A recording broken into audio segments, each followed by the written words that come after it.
Coming back to the United States, two of your largest competitors, Visa and Amex, and you guys have kind of... Hey, those are bad four-letter words. Both of them. That's true. You guys have coexisted in this space for a while now. Yeah. And one thing that I think would be interesting to hear is how you think about competing with such established companies in a mature market. So actually, the market's not mature. 85% of the world's retail transactions are cash and check. Only 15% are electronic. And everybody focuses on the 15 and the scrap for market share in the 15. And that's important. You must focus on that. But you got to remember there's 85% out there. And by the way, in the US, that number is 50% cash and check. And in Germany, it's 78%. And in Japan, it's 80%. So this is not a developed world, developing world thing. This is cash is still king for various reasons, good and bad. And I'm a believer that actually there's more bad than good on the cost of cash. And I could go into that for as long as you like. But the idea is that I think there's a huge opportunity in this industry. So it's actually not a mature industry. It's got a great opportunity. And the example in Nigeria that the dean was describing was an example of getting financial inclusion to be part of this change. There's 2.5 billion people in the world who do not have what you and I take for granted, a bank account, an identity, a card, things that you think just work. You just go online and you want to order food from Skin Cow or from anybody, and it comes. Well, it doesn't work that way for these people. And so their lives are different. And that's got to change because non-inclusive growth will destroy the feeling that I'm talking about of prosperity and growth in the US as well. The US, by the way, has 40 million people who do not have a proper bank account, just to be clear. This is, again, not a developing world issue. Developed Europe has 93 million people who do not have a bank account.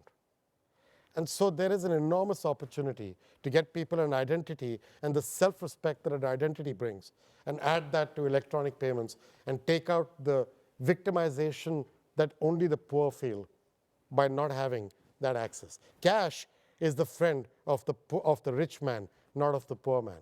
Because it's the rich man who uses cash to suit their needs, not pay the correct taxes in many countries, indulge in the kinds of things that only cash can provide you the chance to do. And that's a misconception that exists in society for a long time. So I'm a big believer that there's a huge runway in this industry of growth. And the question is, are you going to focus all your attention on the 15% or on the 85% as well as the 15? You don't pay attention to the 15, you don't get to fly out to places like this and speak to people like you. But if you don't pay attention to the 85, it won't be a great company 10 years from now.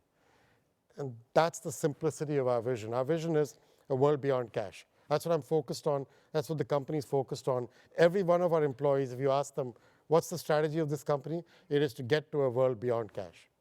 And that's as simple as it is. Once you get that, how do you compete with everybody else? Well, I'm not sure they have the same perspective. So that gives me space to play. Hence the Nigeria example. South Africa, where your dean comes from originally, we've actually gone and given every South African who gets social security payments an identity with a card issued by the government with biometrics on it, where the money can be given to them every week without somebody getting in the middle. There's an estimate that 42% of the money that goes from a government to an individual through social programs gets stolen along the way, 42%. And the World Food Program loses 40% of the food that it takes from farmers here to distribute to refugees. You can change all that if you do it smart. So how do you compete in the 15%? There you compete with things like technology, which we're investing a great deal of money and effort on. You compete with data. You compete with a good differentiated product, differentiated analytics with consumers. That's how you compete in that. And that I'm comfortable competing in. It's the 85 that is a big opportunity.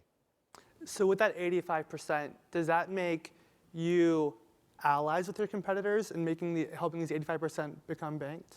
Competitors that exist today, as well as new ones that are constantly being formed by young people like you who want to go and find a way to disintermediate us tomorrow, and that's a good thing. Because if you think about producing new technology, it's not just don't focus on the disintermediation. That's the 15% again. Think about the 85% that's in cash. There is an unbelievable opportunity in the world to get to revenue out of disintermediating cash, which to me is public enemy number one. And I'll tell you why I say that. People think cash is free.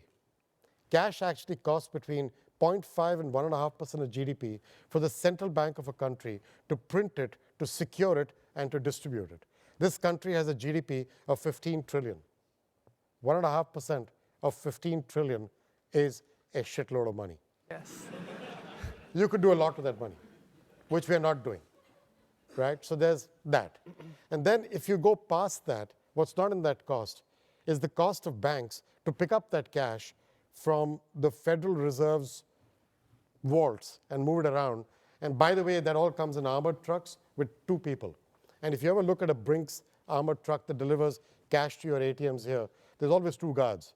And why are there 2? Because if there's one, the damn thing disappears, right? It's the whole cash is fungible. It goes away and gets lost and hidden. And then if you go beyond that, tax evasion that I talked about, you can't evade taxes long term without using cash. The US is one of the lowest tax evasion countries in the world. And even here, the estimate is that 20% of the economy is underground. In India, it's a blood sport not to pay taxes. The only guys who pay taxes are people like us who are salaried. And that can't be the right way for India. It needs revenue for the government to do real things with infrastructure, education, healthcare, water, all the stuff that India needs to have a demographic dividend, not a demographic liability, which is what it's going to get if it doesn't sort itself out.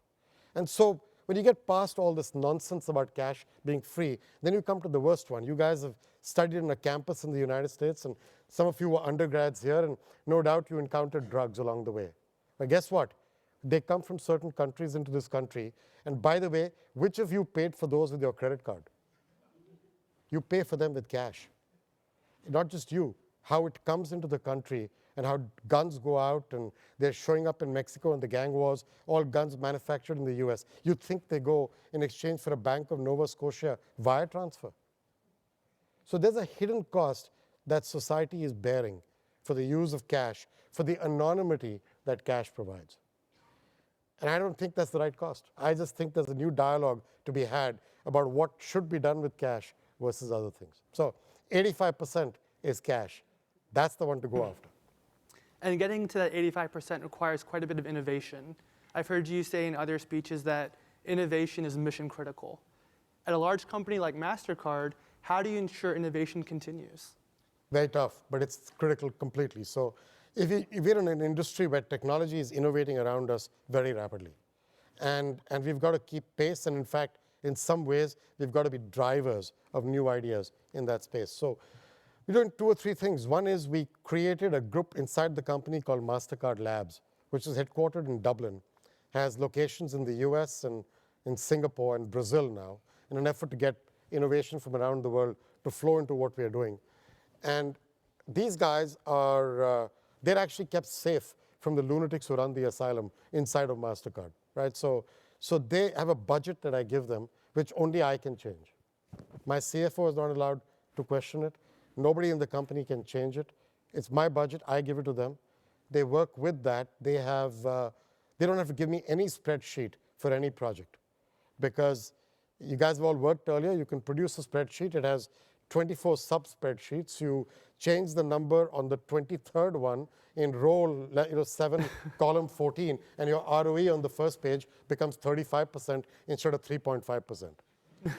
I'll never find it. I won't know which number you've changed. It's a waste of my time. So I told them, here's the money. You choose the projects.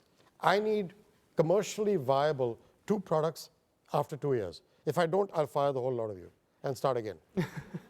It works. I now have 4 products in incubation. And I was telling the dean, 3 of them, by the way, are run by women. So much for women cannot succeed in technology. That's another bunk that, like cash is free, that should be dispensed with. And 3 of them are run by women out of the 4. And they do a great job, by the way. They're kicking ass on what they're doing in the company. And that's what I'm trying to do. That's part of innovation. But the other part of it is it's got to seep into your bloodstream. It's got to be, you've got to have an osmosis layer on this. And so they're putting money into venture capital firms that show us many more new technology pieces than we ever saw. We have people working inside the company on being told that if you try something new and it doesn't work, that's fine.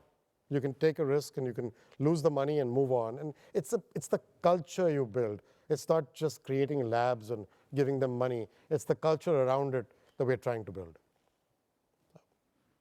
Great. So at this point, we're about 20 minutes left. I want to